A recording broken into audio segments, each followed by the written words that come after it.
Hi, welcome back to Computer Science E75. This is week 6. My name is Siddharth, and today we will be doing JavaScript and a little bit of PHP. So let's just start off by looking at the specs for Project 2. Hope that's going well. If you have any questions, email it at help@cs75. Hopefully we can do a little bit of PHP that's relevant to the project, some JavaScript, and possibly come back and sort of go over the entire project.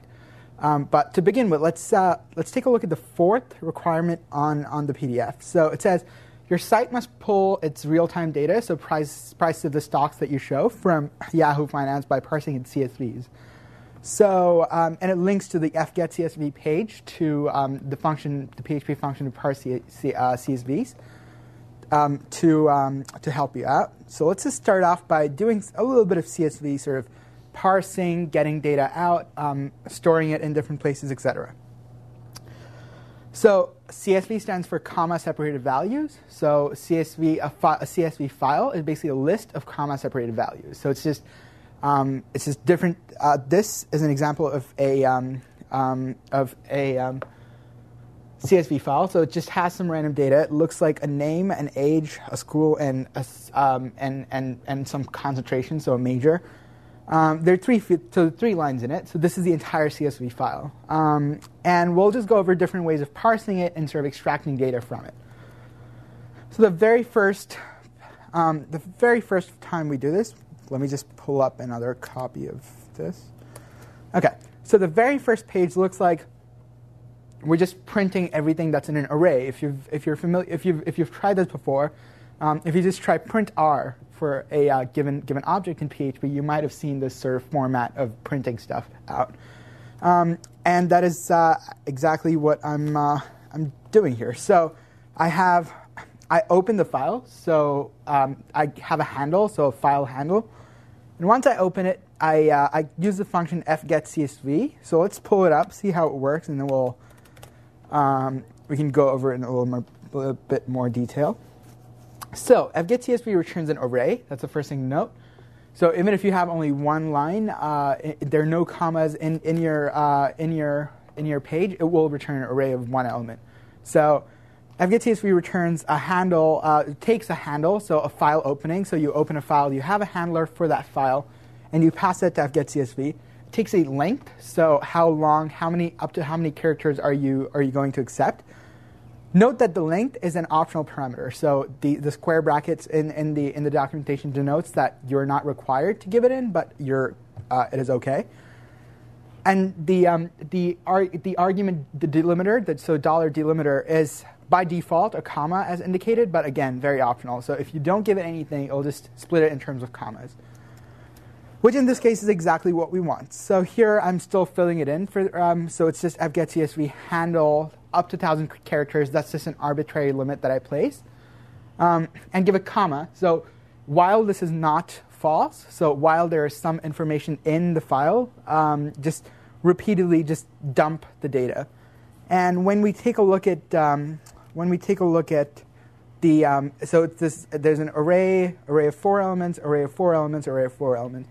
Just prints it out multiple times. Simple example. Any questions so far? So if there was 4,000 arrays, that's what it would done. I'm sorry? What was it? So if there were 4,000, that's what it would done. If there's 4,000? So there are 4 arrays. I'm saying if there are 4,000 arrays. Yeah. So it doesn't matter. The question is how many arrays. It doesn't matter at all. Because I'm just recursively looking. I'm just repeatedly looking through the files. So I'm just getting, as long as I can fgetCSV return something, I'm good. So I'll just print every one of it out. Okay, so number 2 is a little better, not too much, but it seems like I've extracted some useful information out of this CSV. So I'm saying the student's name is Sid, the student's name is Fu, and the student's name is Bar. Let me just pull up the CSV again so that sounds right. So it's just the 3 lines, and I'm just printing it out. So let's take a look at the source for this file. It's a little bigger. There we go. Okay, so first, the same idea. So store fgetCSV in data. So as a reminder, fgetCSV returns an array. So store that in variable, the $data variable. And once I do that, I just print out the first element of the array. So it's an array with the elements just stored as in the CSV file.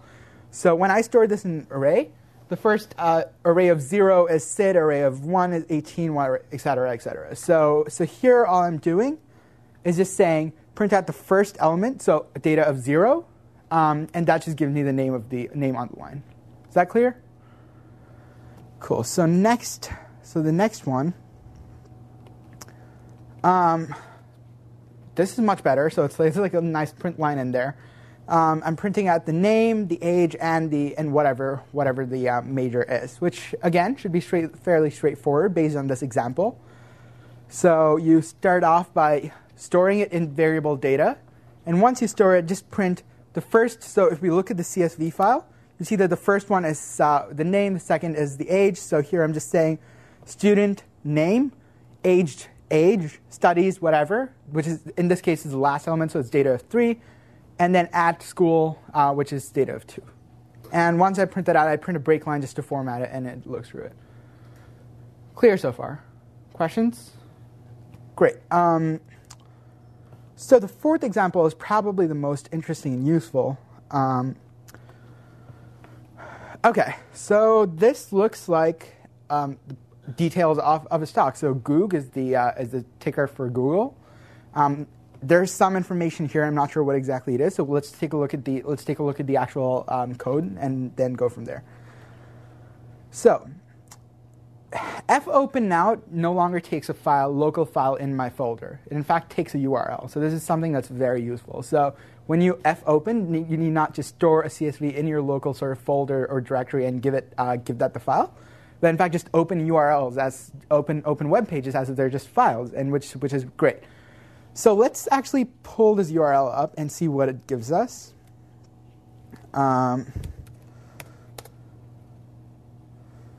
So when I just entered that in the browser, I get back a CSV file as I expected. So what this does is just opens the file that it returns without having to go through sort of downloading it yourself. So once I do that, I just get CSV and then print the data. So how is this relevant to project 2? This is exactly what you want to do. So you want to get, first you have a form where the user asks for enters whatever stock ticker he wants, stock symbol, I guess, he wants prices for.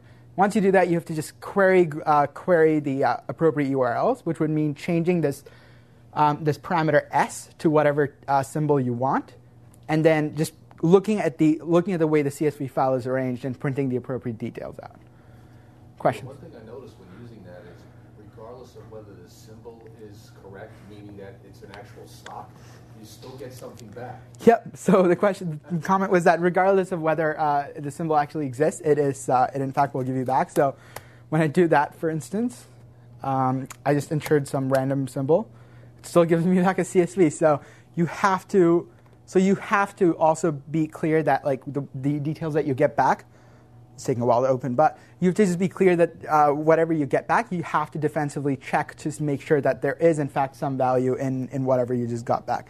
So if you look at this, it's just like there's a 0. So the first is the symbol that I just entered. There's no price. There's nothing available. So just sort of being aware that this is a possible case and checking defensively for it and making sure that there actually exist certain values in these fields is a useful thing. Other questions, comments?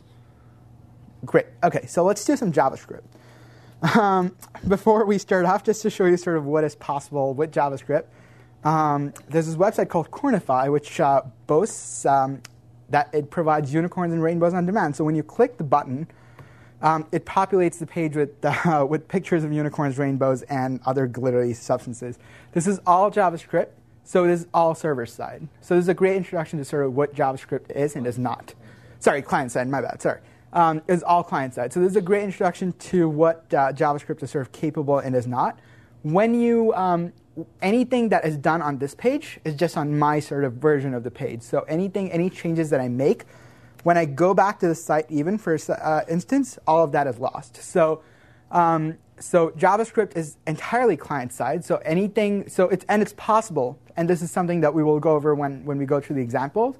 It is possible to sort of override any client-side validation that you provide. So this is something I'll stress again, like I said, but it is just important to keep in mind that JavaScript validation, which is a requirement in Project 2. So I believe I can't find this here, but just be aware that validating with JavaScript is not necessarily going to fill everything you need. So let's get started on some validation. Go over some stuff. So I'm going to start with base.php, right? So I'm going to say at foobar.com, and school is ASDF. So I'm going to hit add. So that looks like it did nothing. So it's just a form. It's nothing more to it. So if you take a look at the source, it submits nowhere. So obviously, like when I enter details, nothing really happened. It's just a form. It's just a basic form with this table, which we don't really use so far, but it's something that we will use very soon. It's just a table with the ID student table. So let's get started with the first one. Let's pull this up. OK, so table manipulation. So let's do this again.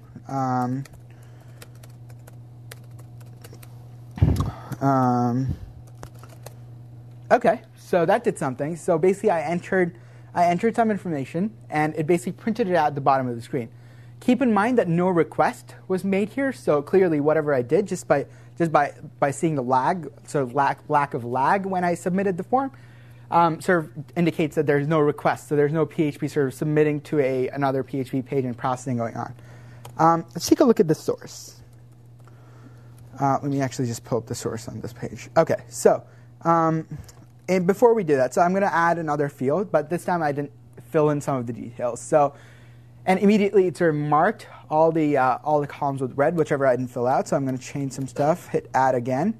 And clearly this was right, but the email again was wrong because email was not of a valid format. So let's do, and that worked. So all of this validation is happening on the client side with JavaScript. So let's start with the source. So this is the less interesting part of the file. It's just a form. It submits to itself, so there's nothing going on there. But there's this sort of attribute that you've seen in lecture, but not yet in section. It says on submit attribute. Just like it says, what it does is on submitting, it returns you can specify JavaScript there. So in this case, you're just saying on submit, return this function called check submission. We'll go over what check submission does, but it's a function that I've defined. It just says return check submission on submitting. So the moment somebody hits submit, don't pass this to any form. All you do is do this. So, and this the student table table still exists, and that's also something we will see very soon. OK, so let's begin with the very top. So far, any questions? OK. So to begin with, so JavaScript, when you write JavaScript within a file itself and not sort of include a file from outside, you have to start with the script type equals JavaScript. So this is very similar to CSS, where you would say type equals text/CSS. So you have the JavaScript, and I'm defining a function check submission. For those of you who are familiar with PHP functions or functions in any other language, really, the syntax should be pretty familiar. So I'm defining a function that has the name check submission. It doesn't take any arguments because we're not passing anything clearly, and it defines a variable user input equals true. So the first thing in JavaScript is that you need to declare your variables with the keyword var. So variable user input, I'm setting that to true. So the first thing I do is check to see. So let's go back to the source of this file. So if you take a look at the individual like sort of fields in the form, there are all these fields that say ID equals student span, ID equals email span, school span, etc. So basically, I'm giving each of the fields a unique ID, and it's all enclosed within spans, which we will see sort of how it's useful in a second. So here we're saying document.myform.student.value equals 0. So, so there's a lot going on in this one line. So let's begin with the first part. So document. Document, as the name specifies, just refers to the document that you're on. So that's just the entire document of that page. And then it says .myform. So let's go back to the source of the form. If you look at the name of this form, it says name equals myform. So when you have an element in your HTML that is given a specific name, you can access it by saying document dot that name, or whatever the hierarchy is. So document.myform.student. So let's take a look at what student is. And student happens to be this field right here. So it says type equals text, which is just a text field, but the ID is specified as just student. So when I say document.myform.student, all I'm referring to is document. Give me the form in document, and within this myform, get me the text field that is called student. Once I have this, I'm checking to see if value. So when you define a text field, for instance, I'm sure you're familiar with this. But if you want to give it a default sort of text in the field, that you use the value attribute in your input tag. So you would say input name equals something and value equals something. Value just refers to the actual value of the text box. So when I hit submit, does the value of this text box have anything at all? And if it's empty, so if it is empty, document.getElementById, we'll come back to that in a second. But so far, any questions in sort of accessing the text field itself? Clear? So I'm going from document to my form to the field. If you had a default value, would it actually show up in the field, or it would just be submitted if it does submit? So if you had a default value, would it show up in the field? It would. So if you have like a default value, if you specify in your HTML that value equals something, it will actually count as like the value of the text field. So in that case, if you sort of want something there, but you don't want to, you want to make sure people are still entering something, you could just check to see if the value is the same as what you sort of initialized it with. And if it is, you know that it's not true. So that's instead of checking for blank. But that's just an alternative method. If you're going to use the IDs anyway, do you need to use the document.myform.student, or can't you just use... Right. The question is, if you're going to use IDs, do you need to go document.myform? Not at all. Like, it's great if you just want to pick one sort of method and use it, and that's completely acceptable. And there are different ways you can go about it. I just want to showcase the different like functions that you can use. Okay, so first, the if condition basically checks, and if is just like PHP, it just checks to see if the value of that text field is empty. And if it is empty, it says document.getElementById. And as the name suggests, what it does, it says, give me the element. Keep in mind that IDs in HTML have to be unique. So it says, give me the element that has, in the document, that has the ID student span. And as we saw in the source, student span is just the span sort of wrapping around the text field itself. Excuse me. So it's not the text field itself, but just the name of the text field. So in this case, it's the student name, as this says. So it's just student name, whatever. So it says, let me close that. OK, so it says get element by ID. So give me back that element in the document that has the ID student span, which is just the text that each of the fields have, and set the color to red. So whenever I sort of see that the text box is empty, just tell them that you have not filled this out, and just denote it by having that have a color. And then focus on that form. So basically focus on that field. So focus, if for instance when you've tried signing into, for instance, Gmail, when you sign in with a wrong password, if you've noticed, it will put the cursor back on the password field and let you sort of enter from there instead of having to re-enter, instead of like being outside. So for instance, this box right now is not focused, where that is focused. So just like having, I think the camera missed it, so I'm just going to do that again. So this box is not focused, and this is. So just the cursor being within that text field. So it says just set focus to that form, and then set user input equals false. We'll go over this again. but we can just come back to this. So keep in mind that we declared user input with the variable true to begin with. So it's just a Boolean that we're using as a flag of sorts. So we're saying at the very beginning, set this to true, but if something goes wrong, we'll just set it to false. And at the very end, we can just see if things have gone wrong, and then we can go from there.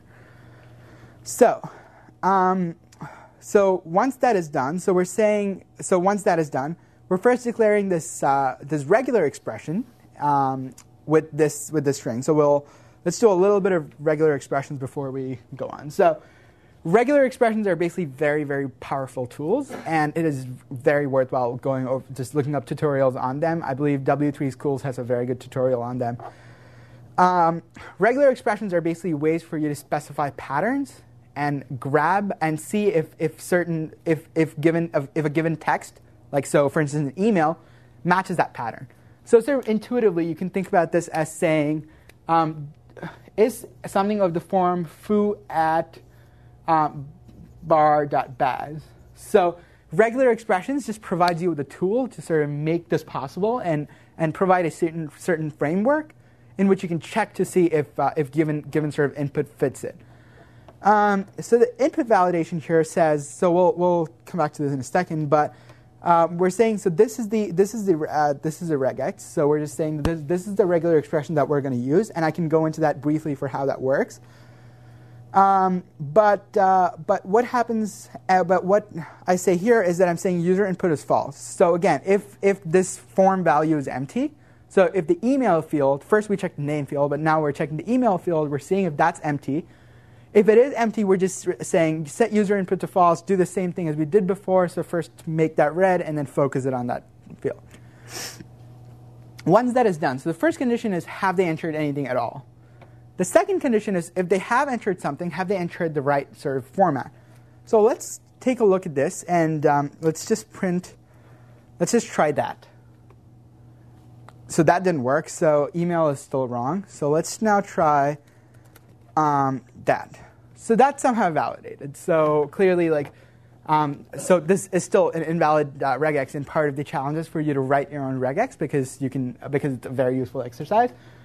But it looks like this is the general pattern we're going for. And now let's take a look at the actual regex. So it says, so regex is and expressions in general are sort of enclosed within slashes. So that's the outside slash. So you're just saying this is the pattern that I'm going to give you. So the first is a dot. So this is what I believe we have. So this is, let's see. Okay. So there are three parts to this. So let's just break them down. So once you sort of see, this will become much more intuitive once you handle a few regexes and sort of write your own. But this basically has three parts. So I'm just going to indicate that here. So the dot in a regex basically indicates any character.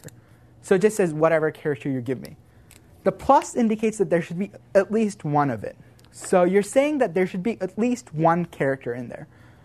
So if I have, for instance, just at something, it doesn't fit this pattern. So what we're saying is there is some character, and there's at least one character. So the plus, so there are two operators here. So I could say dot star. This indicates that there is either 0 or any number of characters, whereas this indicates that there should be at least one character there. Is that clear?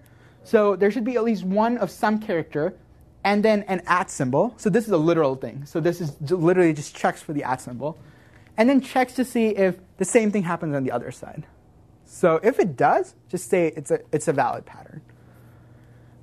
This is not a very good. This definitely does not bring out the sort of powerful. There have been entire books that have been written on regular expressions. So it's definitely worthwhile to go over a couple of tutorials and write your own regexes to begin with. So that's just a pattern. That's the frame we're giving them. Sorry, question. Yeah, if one writes a regex for the server side, what's the likelihood of being able to take that regex and just implementing the same one on the client side? Sure. I'm not sure whether you. The question was, do you mean server side and client side, or PHP and JavaScript? Yes. Okay. So the question was, if you have a regex in PHP, what are the chances of being able to use it in JavaScript? I'm not entirely sure of the exact implementation, but in general, regexes are sort of work across many languages. So it's the same idea. The pattern is probably the same, and it's not sort of language specific. It works across languages. And I believe this is the name of the function in PHP. Yep. So preg match basically says just perform a regular expression match. So preg match. And the regexes that you would use here are the same that you would use in JavaScript. So if you take a look at this, this just says not DE, but not D, but E or F. So it's the same patterns that will work across different languages. So if I follow this, this is just a really crude way of checking to see if something is in the form of somebody adds somebody. Sure. But it's not really highly precise way of checking. So the question was, oh, sorry, go on. Well, you're not testing to see if it's really a valid, COM or Right. Right. So the comment was that this is a sort of crude way to check to see if people match the pattern. Regexes are entirely syntactic, so you usually don't check semantics with them. It's possible, but in general, it's more syntax, just like matching the sort of given structure. But I would argue that they're very, very elegant, just because of the sort of things you can do. You can specify how many. So if you were to write an actual regex for an email address, you could specify anything up to like how many characters that last. It could either be 2 or 3 characters, right? So it can be .com or .something else, and you can specify how many like sort of subdomains you can give people. So they can say something.co.something, and all of this is possible with just different regexes. So it does not match. You can't check. For instance, you can, but it's not going to. If you want to check specifically for Gmail, you could do something like dot plus at gmail.com, and this is a valid regular expression. This is right, but in general, you don't check semantics. You just check structure. Other questions? Okay, great. So now with that regex, we see this sort of call to test, which, as might be clear, just checks to see if a given input string matches the given regex, the regex that you've specified. In this case, was a string. So it says if it does not match it, once again, just do the same thing again. So just set that to like red, focus it on that field, set user input to false. Once that's done, so the other, okay, so there are 2 lines of code that I missed, but we'll come back to it. The third is just, did you leave the school field blank? Again, it repeats the same idea. You check a bunch of things, and then you say, if all our checks pass, so if any of our checks failed, we just set user input to false. At the very beginning, user input was true. For each of the checks, we said, if this fails, set user input to false. If this fails, you set user input to false, and so on. So at any point of our checks, if the validation had failed, we would have set that variable to false. So now we're just checking to see if that didn't happen. So if that didn't happen, call this function called addEntry and return just return from the function. High-level questions so far, or specific code-level questions too. All clear? So let's. There's one subtle thing here. So let's first kill this. Where let's just enter some wrong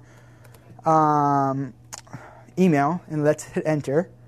And it set the email to red, right? So now I'm going to go ahead and enter a right email, and it changed email to black. So how does this happen? This just checks in here. So if this thing failed, do all of that. But if none of that failed, just get element by ID, just the same thing, but set it to black. So basically, if you'd submitted something wrong in the past, but now you've corrected it, it'll just not print that red anymore, and it'll just change it.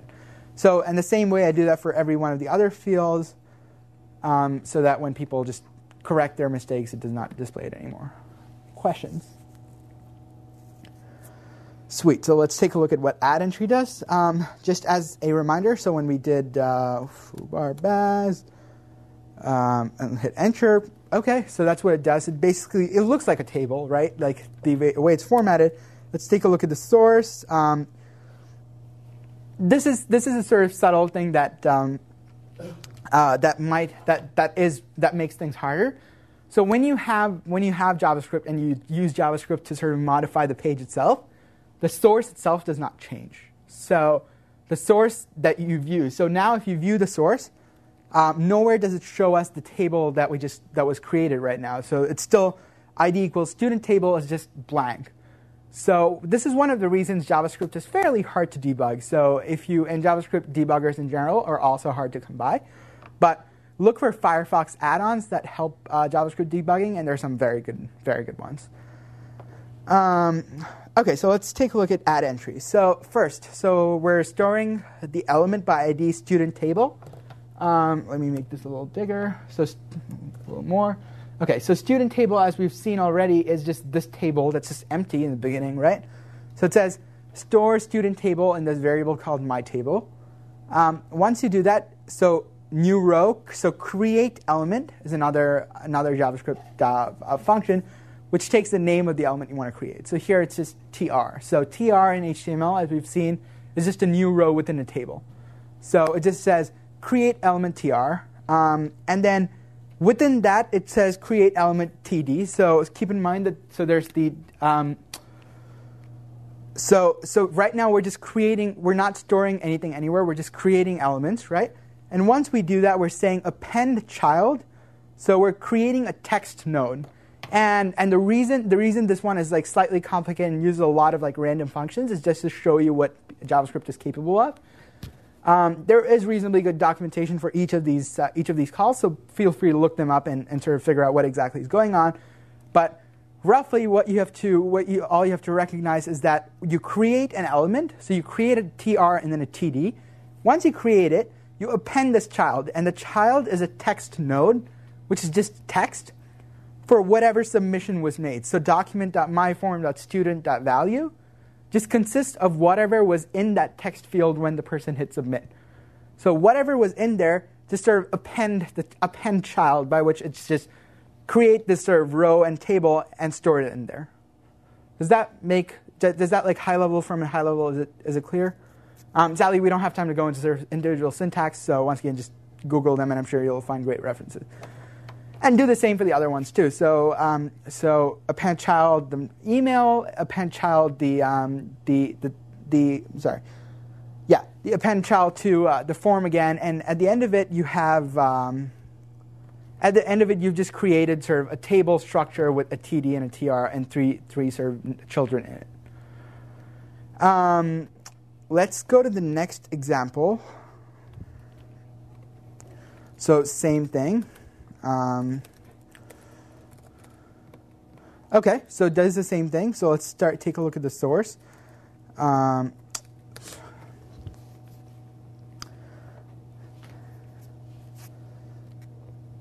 OK, so let me just 1 second. OK, so oops, which one is this? This is table 2. So let's just hit add. OK, great. So if you look at this part of it, it's this is additional. So far we just did new row append one, append child, which is what we did last time too. But after we append the children, append the entire new row to that table. So all of that's fine. Now clear the entries, right? So now when we do foobar baz and hit add, it just cleared those entries, and then it also did this weird highlighting thing. So it's just sort of more for what you can do with JavaScript. And the code for that, it says, it just at the end of all of this, after sort of clearing the form that you submitted in, it calls this function called highlight table. Let's take a look at what highlight table does. It just gets the element ID, so it's the first thing. And it says iterate over the rows. So basically, now there's a new function that is, again, very useful. So this function is called getElements by tag name.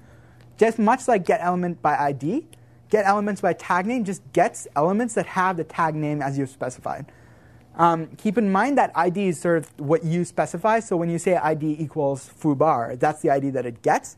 But tag name is the name of the tag itself. So img, for instance, image tag, or body, just body. and so on. So it says first get all those elements. And there's another difference is that ID is unique. So there's only one element with that ID. But here, elements, there can be multiple elements that have the sort of TR within this thing. So here, TR, it's what get elements by tag name returns as an array. So it basically says, give me back all the elements that have the TR tag. And once you have it, iterate over it. So there's just a for loop, if you're familiar with C or PHP, really. Excuse me. You're just setting, you have a counter variable that you're setting to 0. You're iterating over it. And when you iterate over it, you're saying if counter %2. So counter %2 basically says if counter is even. So if counter %2 equals 0, so if this is not true, what you do, so this is again something that sort of is the same idea in PHP, but when you have an if condition, you basically need this to not be 0 or false. So here it says if counter %2. So if counter counter is odd, counter %2, which is just counter reminder, the reminder if when you divide counter by 2 will be 1. So if it's odd, that is if that is not 0, just set the background to whatever color we specified here. So let's just try it out again, and there we go. So for the first one, counter is 0. So when it gets the first row, the counter is 0. That one's false, so it does not change anything there. The next one, counter is 1. So that happens. Now we're going to... and for the third one, again, 3% 2. 3, the reminder of 3 when you divide 2 is not 0. So it changes the color there again. Questions? There's no race condition since your function was below what it was called. It's just like a regular object-oriented programming language? Yes. I'm not sure what you mean by race conditions, though. I mean, in the sense that the function is called before where it was declared. Yeah. I think JavaScript takes care of that. So the question was, does it matter that the function highlight table was called before where it was declared? JavaScript takes care of that. So far clear. Sort of, I just want you to get a feel for what is capable, so that you can implement when you validate items in your own projects. It makes things easier. So we're using straight JavaScript in these examples, right? We're going straight to the DOM, Mm-hmm. and we're saying what's the specific ID, what's the class, Yep. what's the element, what's the Yep. tag, pulling it back and Yep. saying here's some array, do something. Yep. So I'm just going to repeat that just because that was a great summary of what you need to do. You want to take a look at your document, pull out elements as you like. So either using ID or just like by specifying the name or such. Once you get through it, you either get an array or the actual element back. And once you have them back, you just make a bunch of changes, depending on certain other values, and then you just return from the function. That's like an overall sort of summary of what you want to do. So I have more validation examples clearly, and I think our time's better spent by going over some of the project-specific issues and then coming back to this if we have time at the end. Does that sound reasonable? Okay, so let's start with the. Let me erase all of this. This is sort of a walkthrough for the project, sort of high level, what you want to do, how you want to do. Let's begin by outlining the important. If you either want to read it off or just like tell me sort of conceptually what are the requirements of the project. Just high level sort of ideas enable people to buy stocks, for instance. So buy stocks. So while selling, as the spec notes, you don't have to sell a specific number. You can just have them sell the entire thing. So I'm going to say sell all. What's implied there is they can maintain a portfolio of some sort. Right. So sell all, that sort of implies that you're maintaining a portfolio, which is exactly the approach that you want to take. It also implies that you actually have an account and that you actually register. Right. So the question, right. So this implies that, I'm going to actually put that down here. This implies that you're registered and have an account. So you want to check the money. You want to make sure they have money to buy how many ever stocks they want to buy, et cetera, et cetera. Any other thing? The ability to actually discover, to make a decision Sure. So basically, just let them know. Basically, display all the information that they need in order for them to sort of link to these pages and So, buy. I mean, go to, it's not just buy a million shares of Google. It's give me information about it. Sure. So you wanna present. So this sort of falls into buying stocks, but details of a specific stock that they pick. Okay. So sort of high level of what we want to do. Let's begin with the register sort of account part. So I'm sure you've all gotten started on it, and if you haven't, you have time, but you really should get started soon. So with the register accounts, we did a little bit of registration last week. We talked specifically about this issue. So what do you need in terms of your database? So sort of like model. You need a users table. So you need a users table. So we find another color. So you need a users table, okay. And what should this contain? Email address. So email, username, password, etc. Well, the username is actually the email address, from what I understand. I'm not entirely sure, but that's entirely possible. So Password, too. I think that's actually open to interpretation. So regardless of which route you want to go, it sounds like it's fine, but I would check with the spec for that. Okay, so you have these are the. You also want to put your total. I'm sorry? You want to put your total cash in there. Exactly. So the other thing that you want in here is how much money you have left, right? And you initialize the person's account with $10,000 as $10,000 as indicated by the spec. So this is sort of what you want here. So how does registration happen? It's the same model we've seen before. There's a form. People fill out a bunch of details. You take the other form and you start with you submit it to a different PHP page. You look at the details that's submitted, make sure they're all valid, and also perform validation with JavaScript in the first place. If they're all valid, just update this users table. So just like insert a row into that. Is that clear? You may also want an account number in that, Sure, you may.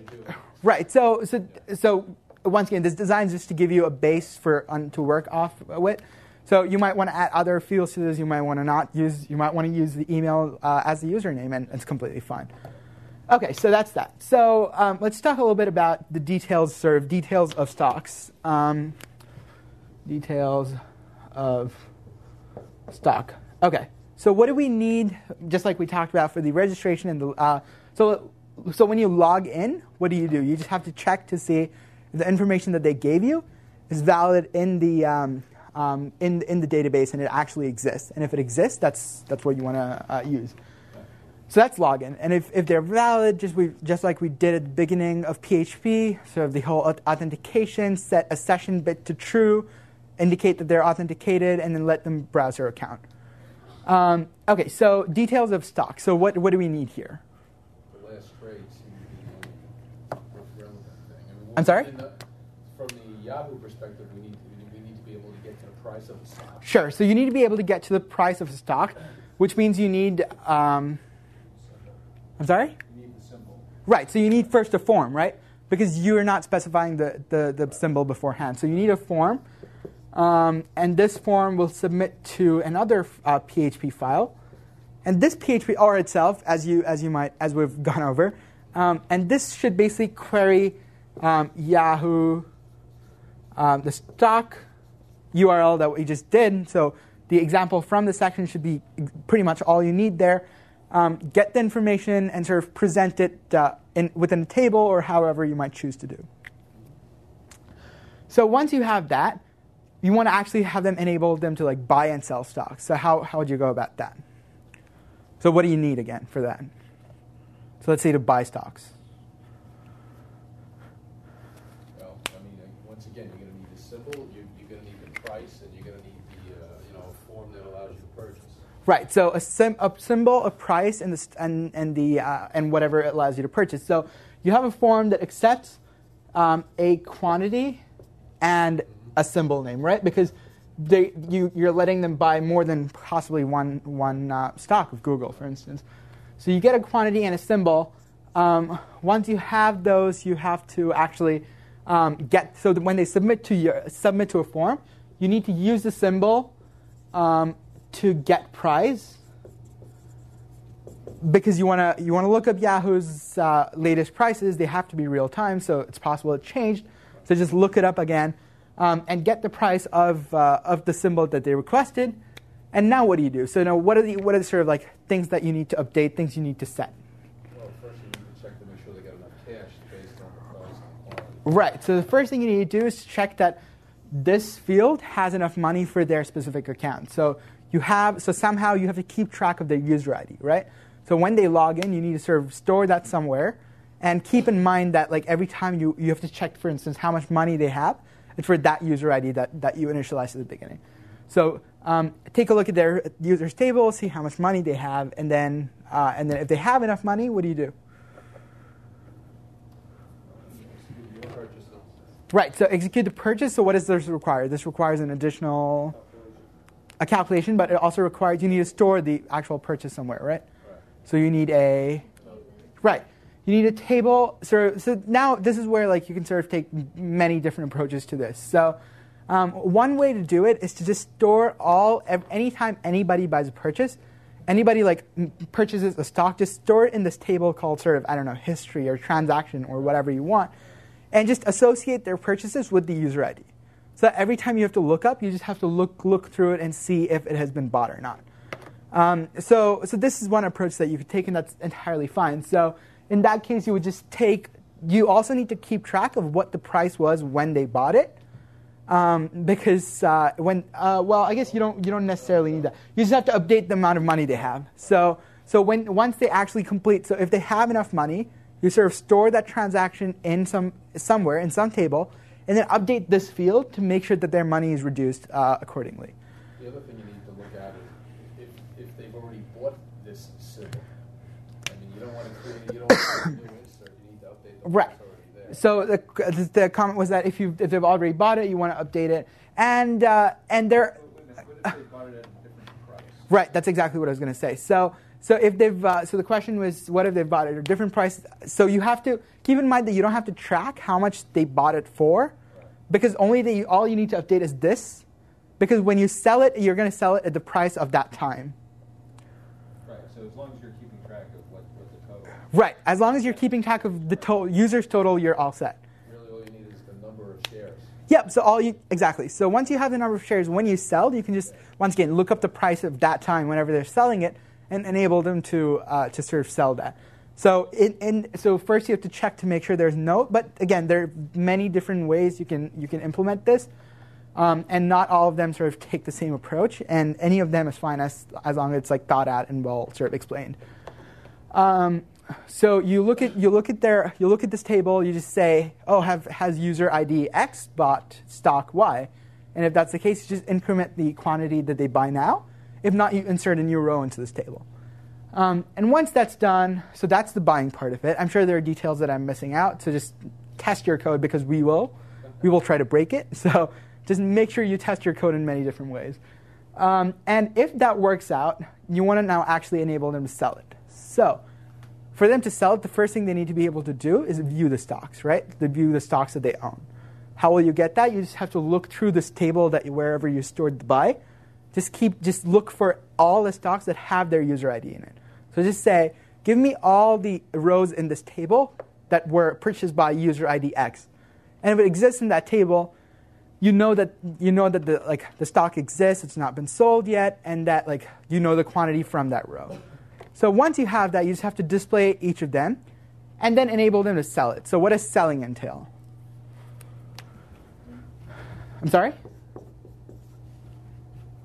Oh, you got Sure. So update the. I'm sorry. Money. Yeah, money. So the first thing you need to do. So you have a form that lets them sort of submit the name of the symbol. So the first thing you need to do is to check if they actually own it, right? So if I don't own any Google shares, but I'm trying to sell Google shares, it doesn't make sense. So check to see if you can sell. If you can sell, once again, get the price, because the selling price of that time. So you basically have to query Yahoo again, and once you query Yahoo, you get back the price, you update this, and then you update the table of all your stocks. So you say, this person has sold it, so I'm going to delete this record and say sold. And once you're done with all that, the portfolio becomes very trivial, right? All you have to do for the portfolio is to remove the last functionality, i.e. selling of the stock. Once you have like this built in, all you need to do for the portfolio is select all records that belong to user ID X based on whatever they logged in with. And once you have that, you can just display them without any sort of functionality to sell things. Yeah, well, again, you could have that table with the cell next to each one. Sure, design is entirely up to you. Like, we want to leave this to your own interpretation. How pretty you want to make it is up to you. Sort of what you want to display is completely up to you. So, okay, so I have one comment to make about the sort of when you're designing this project, thing to keep in mind. So if you look at some of the operations here, you're doing them multiple times. So for instance, when to get the price of a stock, for instance, you're doing this several times, right? So you're querying Yahoo when you're buying it, you're querying Yahoo when you're selling it, and even in the portfolio, you're querying Yahoo because you want to check for that price and that time. So it probably makes sense, and this is a very good way to think about good design and good design for your code, to sort of abstract this into a function. So basically say, I'm going to give you, so have the function take an argument that is a symbol name, and have the function query Yahoo and return the price of the stock. So once you have this, every time you need a price, you don't have to like copy code again. It's just a question of calling the function. And keep in mind that there are many different ways you can sort of model the data and sort of model your code. So whenever you see repeated sort of code use, abstract things out and start using it.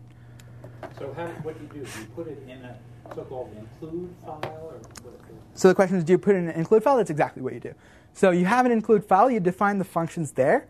For instance, when we were working with SQL, for instance, what we did was we had an include file that made the connection to the table, to the database for us, so that every time we needed, we just like included the file.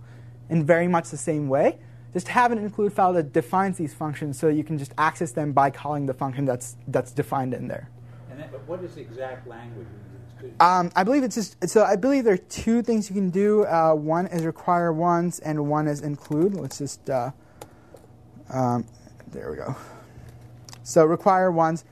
Okay, so right, so require once basically make sure that like when you require a file, you don't require it multiple times. Include is a similar. I'm not sure what the difference is, but these are the two sort of functions that you want to call when you want to. David mentioned in lecture that it was a matter of error handling, so okay. include doesn't really do any error. Okay, so the comment was that it's about error handling, and that's looking up the documentation should give you enough information about that. Now, if that's in a separate INC file, Mm-hmm. you have quotation marks, \INC, then the name of the function. Yep. So just the file. So keep in mind that the requires apply to the requirement of like the entire file. So it takes an argument of file name, not a specific function. So it basically requires the entire file, and that's all you need. So from an infrastructure perspective, I mean, should our code be creating the tables on the fly? Should we be creating the database right. on the fly? Sure. There's nothing in the spec. Sure. So the question was in terms of like sort of what your code should do with the database. Should it handle creation of table, like deletion of like I guess not deletion, but creating of the database, etc. You can never create a database, I believe. I'm not sure, but you like just for now. Work like when you begin, just work with a created table from phpMyAdmin. But once you're done, if you have enough time, feel free to at the very beginning sort of go ahead and create the tables for the user.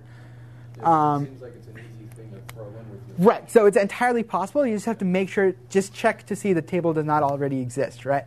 Because if the table, not exist. right, exactly. So create if not exist is exactly what you want. So once you just check, that's something that you could definitely do. But it's not required. And the reason the spec does not specify this is because we want to let people do whatever they sort of think is the right way. Any other questions? Okay. Oh, yeah, I do. Sorry, go. Sorry. No worries. Now, we talk, we've been talking about PHP, now we talk about JavaScript. Are there ways for them to exchange information?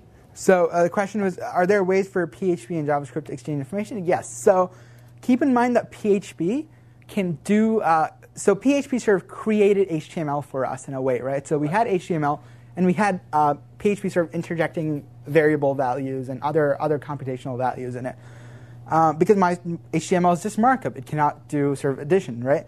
So, and that's possible with JavaScript too. So you could say something like get element by ID and then open the PHP sort of tag and say echo a certain value.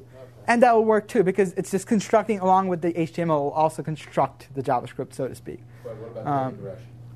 The other direction, yes, it is also possible, but you will do a lot of that in Project 3. So it's possible to sort of make requests to a page, like have the page like return value, like a PHP page from JavaScript. All that is possible, but and this is something we'll do a lot of in Project 3. Any other questions? So that should give you an overall view. I really don't have much else to add. I saw this and figured, oops, here we go. So I saw this and figured it would be a good way to end section. Last week we talked about SQL injection and how you can use sort of inject SQL into people's sort of submission values and do arbitrary things with your databases. And this is an XKCD comic on how a kid named Robert dropped table students because the input was not sanitized, ended up dropping a table in a database. If you have any questions, do email in at help@cs75.net. Thank you for coming, and I'll see you next week.